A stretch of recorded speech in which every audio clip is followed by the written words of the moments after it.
half Viking, half god, sorta dead. You're listening to Ranking Rick Riordan, a podcast about Percy Jackson and the whole wide rest of the Riordanverse. I'm Dan. I'm Olga. And I'm Clara, and today we're reviewing Magnus Chase and debating our definitive Riordanverse rankings. It's all come down to this. The final rankings. How contentious is it gonna get? A lot. Yes. Very many. Many contentious. Yes. Before we get really into things, just a little bit of housekeeping, updating people about the scheduling plans here. Plan is that after this series review, I'll finally put out Daughter of the Deep, spoiler cast. And that's a wild ride, you guys, so get ready. Then I'm going to put out a Magnus Chase casting video, and then we're going to do our shipping and feedback episodes. So that's the plan, and then we go on hiatus, but I already have ideas of one-off things we might talk about the TV show and stuff during the hiatus. So let's get into it. First, we're going to talk about the short stories, 9 from the 9 Worlds. This was a Magnus Chase anthology-ish. Well, it didn't have Magnus. Yeah. Part 1. Yeah, so I mean, you don't have to have read that to hear our thoughts on this. We're not going to spoil it. There's not much to spoil. Yeah. What did you think, Olga? It was fine. Yeah. That's it. What did you think, Clara? It's cute. Yeah, it was cute. It's totally skippable. I think that it works as a kid's story. Like, if I was a kid who really liked these books, I would read this too, and I would enjoy it and have a smile on my face. It's totally filler, and I would say not even like the good kind of filler, because I don't feel like I learned anything new about the characters or like saw something exciting that I wanted to see or whatever. I think it's a fun idea. The framing device that each one is set at a different world, and that Thor is, running from world to world in each of the books. So he's sections he's zooming through at some point. I thought that was a cute device. I think that the Thomas Jefferson Jr. one is worth reading. Best one. Yeah. And I do like the for people, if you do listen to the audiobooks, that each story was read by a different person. So that was kind of cool too. But was there any other one other than TJ that stood out to you guys? I liked Half-Borns. I did too. I liked Half-Borns. I liked Mallory's. Yeah. It was funny. Like, I actually found myself laughing. I enjoyed it a lot more once I switched to listening to it. Yeah. I was rolling my eyes at it a bit. Like, again, I didn't dislike it. I can't cut. All right, demigods and magicians. If that is my like gold standard for like Rick short stories, that one brought new stuff to the table. It was a crossover. Like, that was great. That one felt like you should read this. This one is. Can I say something that's maybe a spoiler? Sure. They still didn't get to the thing that happened at the end of Trials of Apollo, and I'm confused. What? Oh, what are you talking about? I mean, like, I thought that we would continue. I just thought that it would continue there. Like, I thought as far as like the crossover forward. Stuff? Yeah, I thought there'd be some more. No, that's the thing of this is completely not canon. Dependent. What this feels like, it really feels like filler episodes of a cartoon. Like it doesn't even feel like filler episodes of a live action show. It feels like, oh, this week they're fighting X bad guy. How do they beat them? Now it's over. Or they have to escape X place. How do they do that? Now it's over. But it wasn't even consistent in that way. Like, it wasn't. It would have made more sense if there had been one bad guy they were fighting. But it was just like, on the other hand, one of the things I love about the Magnus Chase series is how fun it is and how good the different set pieces are and how fun the characters are and likable. And that did all that. Yeah. And it was sort of like appropriate in its wackiness. Yeah. I think that part of the reason TJ's one stood out so much is also we haven't really been to Helheim before. So that helped. But I also just think he had the closest thing to actual stakes and character moments. Yeah. So, yeah. Yeah. I mean, it's interesting because on the one hand, it being cartoon-like is what let it just be fun and not have to, like, you could just take it and be like, I get an extra tidbit of some of these characters and how they're clever in their own special ways. And, like, it felt like a nice goodbye to this world. On the other hand, it's like, if I'm going to say goodbye, I want it to like really leave me with like heartache. You want that Tower of Nero short story. Not even necessarily that. Just like I want it to feel like a real ending. Like if I never got anything else, I feel like I'm walking away having gotten what I can out of these characters. Well, I mean, I never thought that this was going to feel like a finality thing. It was always going to be a bonus thing. The finality was in the trilogy. Yeah. But at the same time, we ended the trilogy being like, there's so much more to tell. Yes. Yeah. And I don't feel like this actually told me anything more. We could have gotten at least a little bit. I mean, so that's why TJ's was good because we already loved TJ from Ship of the Dead. Mm-hmm. But like, we could have gotten, I don't know, a bit more from Mallory and Halfborn, or I don't know. Amir could have had a lot more than he did, which was just like almost purely comedy. Samira's story was just like so nothing. Samira's was the worst one by far. It was so bad. Thought. Yeah. It was like she deserved better. Yeah. Yeah. I didn't. It was just, it feels like he had a fun afternoon writing these, or kind of a cash grab, to be honest. But I just see it as like he might do writing exercises where he like tries to get in the head of his characters, and then he's like, well, let me just polish that up a little bit. I guess what it comes down to is I still think it's a fun kids book, but it is, unlike the other ones, like it feels firmly this is for kids. Yeah. Like because it has it's just the sparkly parts. It's just the humor and the action with none of the depth. Mm-hmm. Yep. So, but if you want some fun, it's a quick read. Yeah. Yeah. Don't not read it on our account. Yeah. It was still fun. Yeah. I wasn't sitting there bored because they were so quick that you're never sitting there and being like, bleh. Yeah. All right. Let's talk about Magnus Chase as a whole. For context, it's been a while recording wise since we've talked about this, and since we finished reading the books.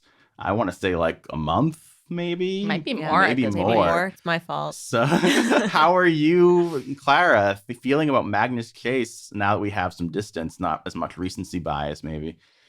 I'm left with the feeling, and maybe this is just because I feel underprepared, but the feeling that this is one of the series that I most want to reread. Yeah. I think I have like the least exposure to it. Mm-hmm. And I so enjoyed the last two books. And I feel like reading all like the whole trilogy again in sort of like quick succession would be really enjoyable. And I'd like knowing, I think I'd like sort of Summer so much more having finished. And I really like this trilogy. It's so fun. It's such a foil to Trials of Apollo. 100%. For me, I really like the characters, but don't get as much out of like the story, if that makes sense. Mm-hmm. Like I don't get as much out of this world as I do some of the other worlds. I like Hotel Valhalla. That's fun. I was looking at, prepping this podcast and looking about like the best gods and stuff. And I'm like, the Norse gods kind of stink. Yeah. Like, we could bring no one over from the Norse gods and I'd be okay with that. Obviously, we're going to talk about it. Well, but like, I mean, I like Thor. That's about it. And Loki. Is he a god? You're keeping him in the bad. Yeah. Oh, yeah. But I think that the actual god stuff is pretty lackluster. I think that the story stuff is fine. It's just I'm not like connected to it the way I am some of the other series. Yeah, that is how I feel as well. I am left wanting more. That's a good thing because I liked it. Like I enjoyed these characters. I enjoyed this world. But like you said, Dan, with the gods being like in some ways very underpowered. Yeah. It's set up by the fact of like Ragnarok is inevitable. Yeah. Like there's something to be said of, if something's inevitable, how invested can we really be in it? But like, I was invested, even though our characters are dead and arguably like trapped in this very specific part of their lives. Like there's still so much more territory to mine. Yep. There is a lot of folklore to mine as well.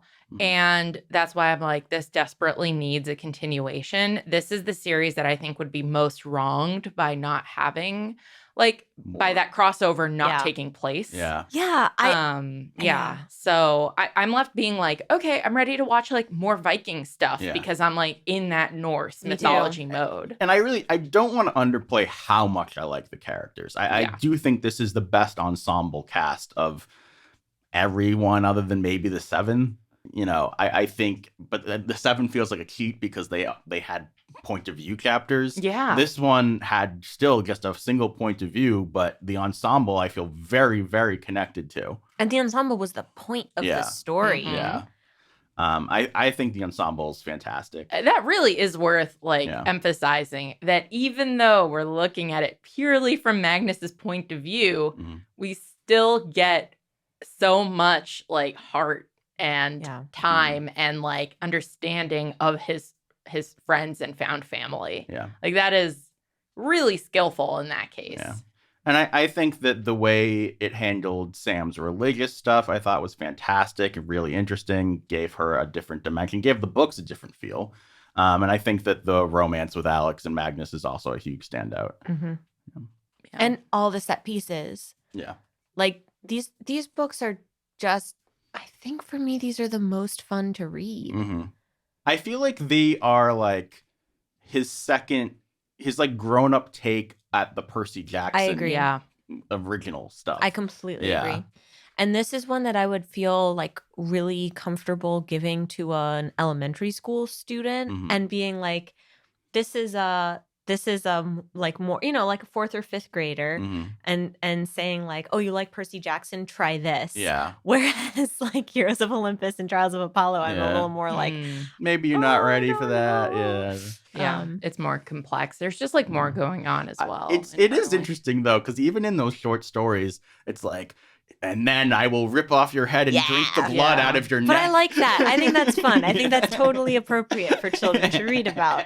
I mean, I still stand by Sword of Summer being like really morose and gory in comparison to the rest of the trilogy as well. It's like, I mean, you have that like, I'll rip off your head and drink your blood, but there's some like really unsettling kind of body horror stuff going on in Sword of Summer. Yeah. But it reminds me of fairy tales. Yeah. Which also have that, you know, like it's child like this darkness that's like in the stories that kids tell themselves even, you know, like there's something about it for me I really like. Yeah. It has very good specific vibe, and it does feel different than the other ones, which I was worried about in Sword of Summer. Yeah. But yeah, I walk away feeling very like happy to have read it. I really do wonder what if I would be more enthusiastic about if it wasn't the last Rick series that we were reading for this podcast. I mean, I think definitely the fact that we now have so much distance. I'll say for me, since I finished Magnus Chase, I became a voracious reader. And I've read 14 books since we finished Magnus Chase. Yeah, I think I've read at least 4. So not on your level, but so I am very, very like there's a giant gap in time for me here. Of many other narrators and stories swirling in your head. Which is why I'm glad that we did do the short stories right before this. So it got me a little bit back in that mindset. But all right, let's talk about, we're going to do a few different things here. We're going to start with doing each of us going through and how would we each individually rank the series against each other. And then we're going to try to come up with our overall ranking. But yeah, so I'm saying that in this order, I'll start. My order is based on my like personal preference, not on what I think is quality wise, the answer. If that makes sense. What do I love? Clara looks like she's in pain. I'm pained. Yeah, so this for that reason, I'm not saying it's about quality. Number 5, Trials of Apollo, which was very difficult for me. But at the end of the day, as much as I love Apollo and as much as I appreciate Meg's arc, I don't love Meg the same way I love other characters. It's just the like I feel for her and I think it's well written, but I don't have the same feelings for her that I have about Piper or Annabeth or Sadie or whatever. Or Samira. Yeah. And I also, too many of those books have a asterisk on them for me. Like Burning Maze, I really, really enjoy, but also there's a lot of issues with that book that I take issue with. Tyrant's Tomb, same thing. And then you know my feelings about Tower of Nero, but so famously, no, say them again, Dan. I'm ready. So I'm going Trials of Apollo, Percy Jackson, Magnus Chase, Kane Chronicles, Heroes of Olympus. Percy Jackson, I have like the most nostalgia feelings for, but I don't like that. It really is mostly nostalgia that is my love for those books. Whereas Magnus Chase, I think like the characters are just so freaking awesome.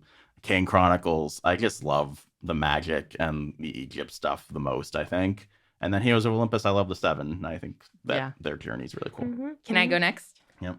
So I put Magnus Chase as number 5. I understand that. And even though I really love this ensemble, and I'll skip to it. I also have Heroes of Olympus as number 1 because of the ensemble. Yeah. So even as we were like complimenting earlier all of the characters that are in Magnus Chase, it's like it not being in their heads and only having Magnus as our POV and it being a trilogy, it feeling unfinished and not like the most consistent series from book to book to book. Yep. I think it really hurt it for me. Yeah. And as much fun as I had reading it, I still walk away being like, this could have been phenomenal. And it was just like a fun thing that I read. I also want to throw in that personally,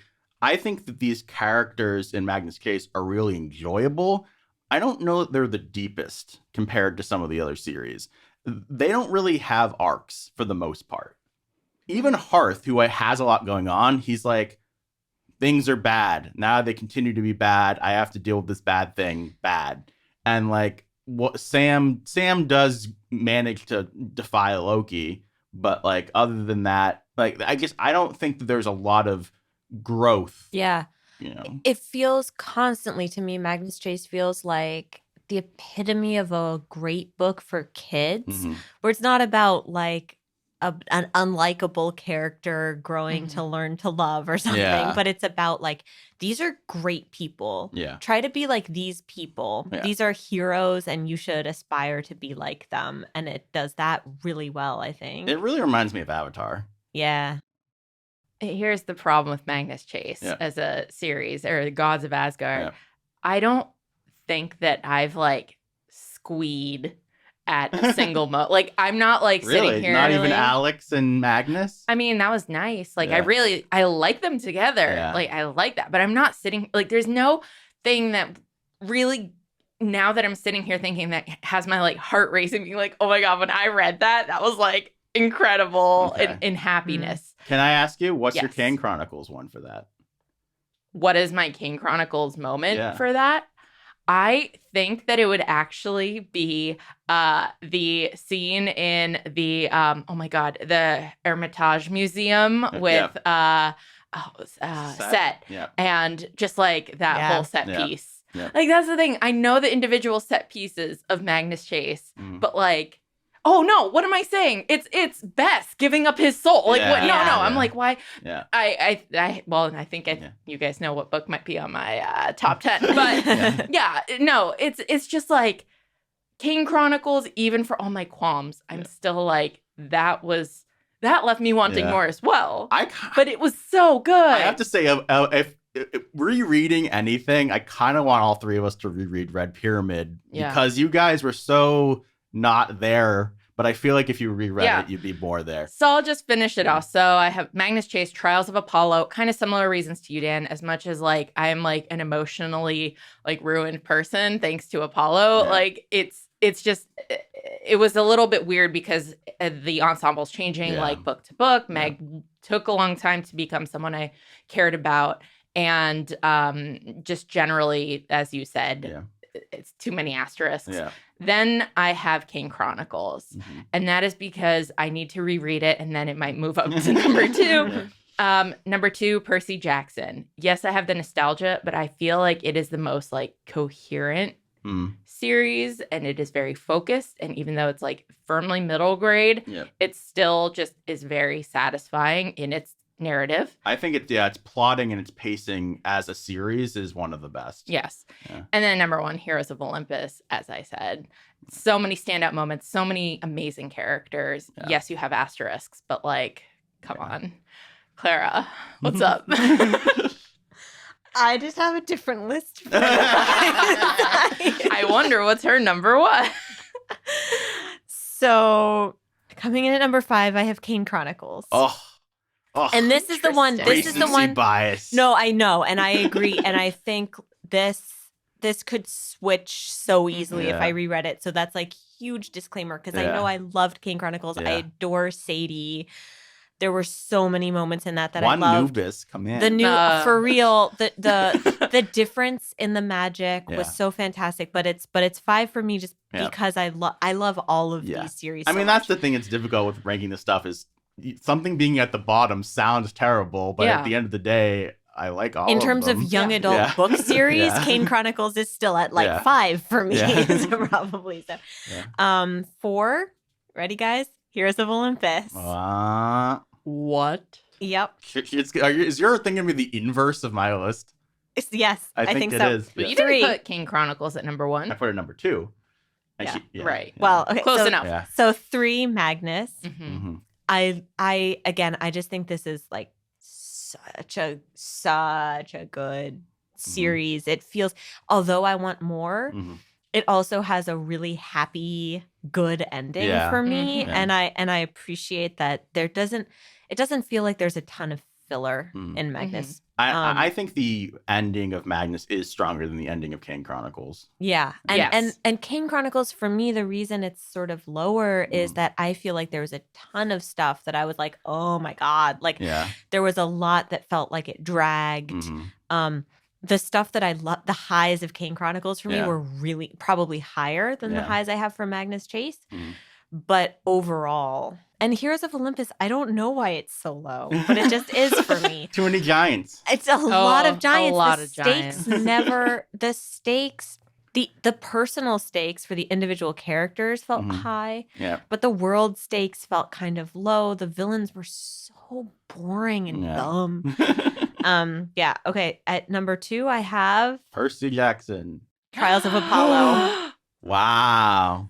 So you like Percy even more. Yep. And number 1 is the original Percy Jackson series. So Apollo, I would die for Apollo.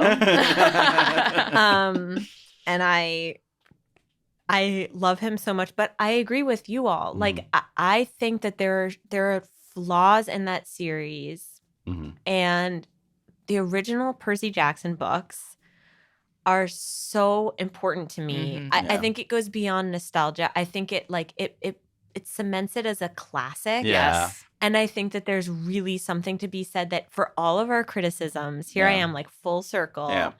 For all of our criticisms, Percy Jackson holds up really well. Yes. And that's awesome. Yeah. I mean, I think there's a real point there. It's like a weird, undefined X factor where I don't know that Magnus Chase and Kane Chronicles are classics the way Percy Jackson is, even though I think they're better books. There's something, I don't know what that. No, there's something timeless about it. And it could be that it's Greek mythology, right? And that we have that, but there's just something about those books. Yeah.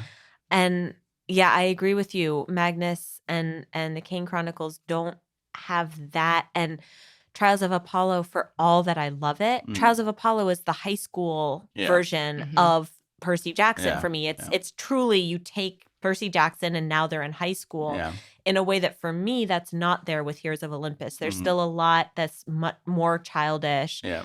That feels more like middle school. Yeah. And for me, middle school is full of awkward memories. And like the stakes are both very high and very low at the same time.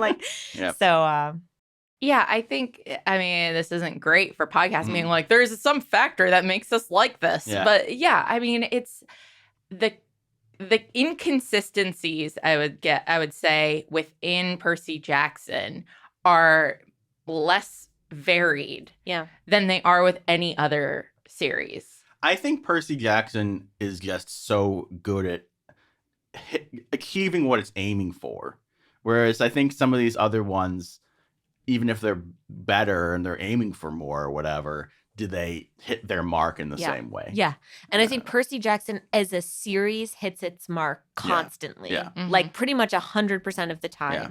And I would say that like all of the others, maybe the characters always hit it. Yeah. But the or individual books do or certain plot points, but the series, there's something like off in some way. Like the Romans aren't as good enemies as Kronos. Kronos is perfect. Yeah. As Well, an enemy. I think there's an archetypical nature that's to what the it is. original Percy, right? Yep. You have a single hero on a hero's journey defeating a bad guy. Yeah. You know, like and Love it. Yeah, like and that Can't get enough of it. Yeah, at the end of the day, there's a reason that feels classic, right? As opposed to Magnus Chase, who is not really the hero and who, you know, has all this baggage of being homeless and isn't really on the hero's journey in the same way, you know, like I mean, in some ways I'm like, could you just if Percy didn't hit so many character archetypes, so many like comedy beats even within the series,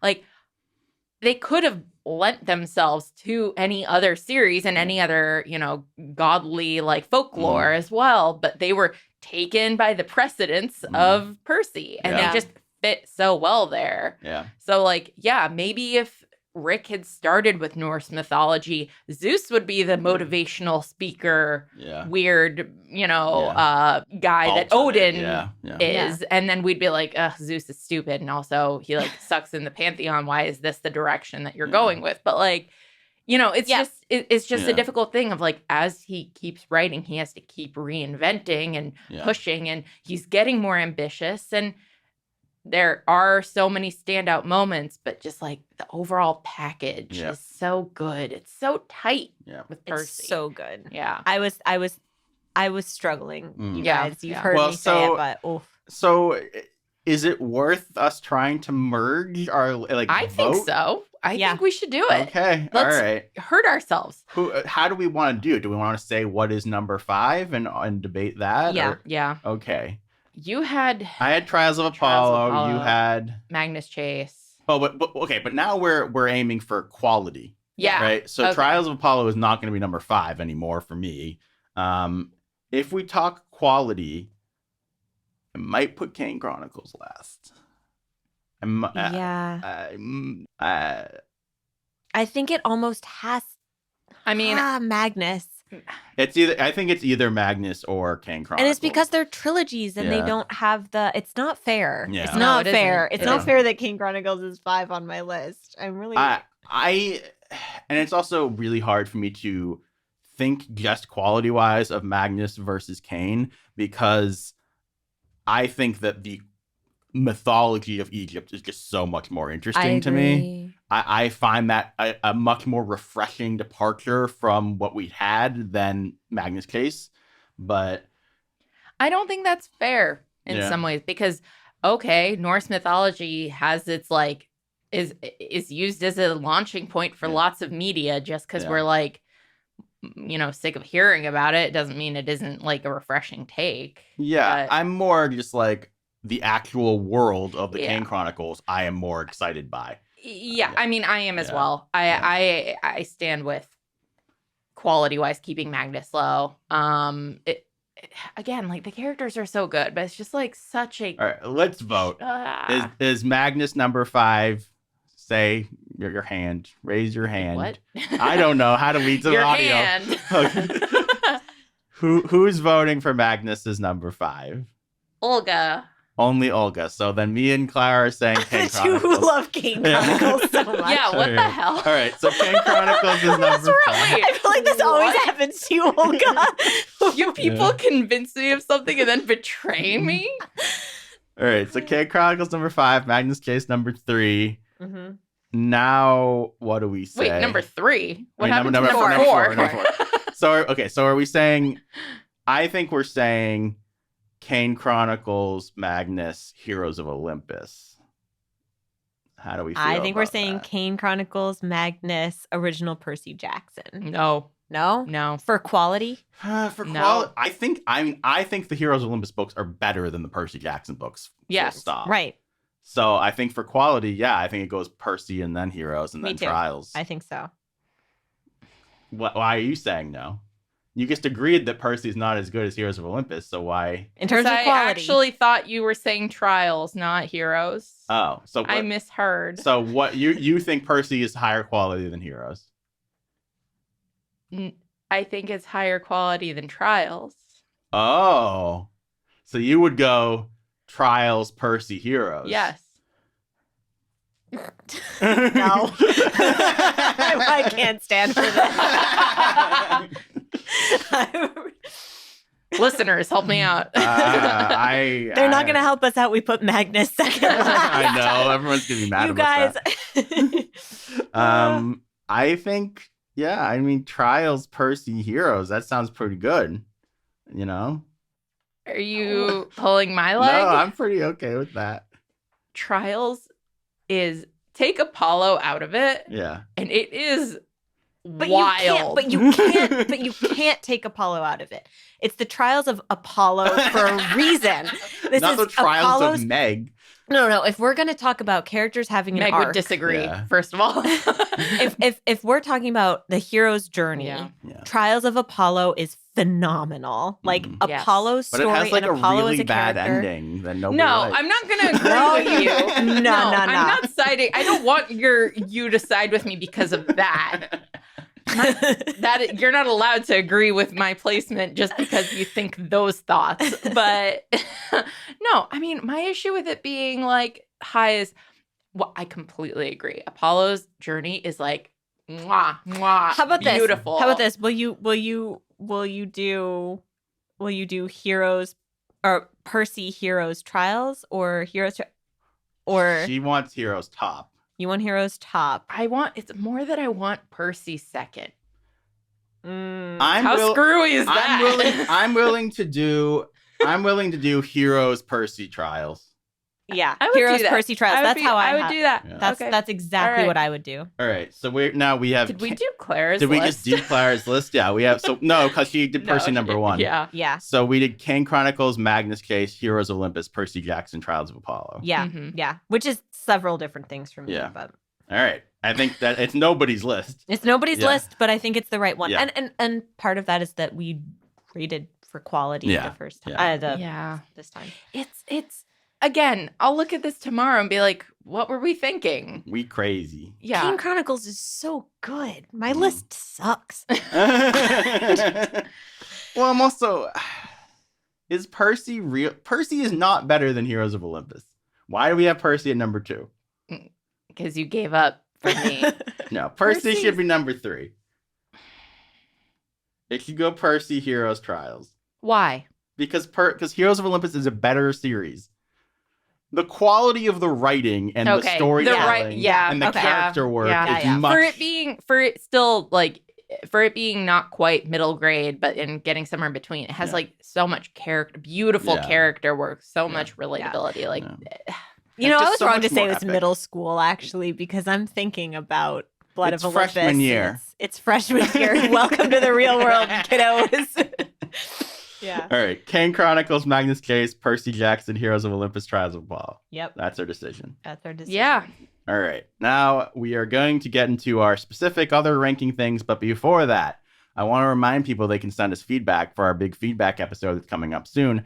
And if you want to leave us reviews and ratings, that would be really cool too. And thank you to 5 stars for Riordan for their review. And then a bunch of people who reviewed us that just have emojis for names. So I did write them down because there were like 7 emojis. Coward. Also, please help us out on Audible reviews because right now we have 4 out of 5 stars and I can't abide by that. So, you know. Please love us on Audible. Also send us feedback at ourpodcastfeedback@gmail.com. Comment on the YouTube version of this podcast or tweet at us at Ranking Riordan. And with that, that is the end of part 1. We will see you next week with part 2. And may the gods be ever in your favor. Goodbye.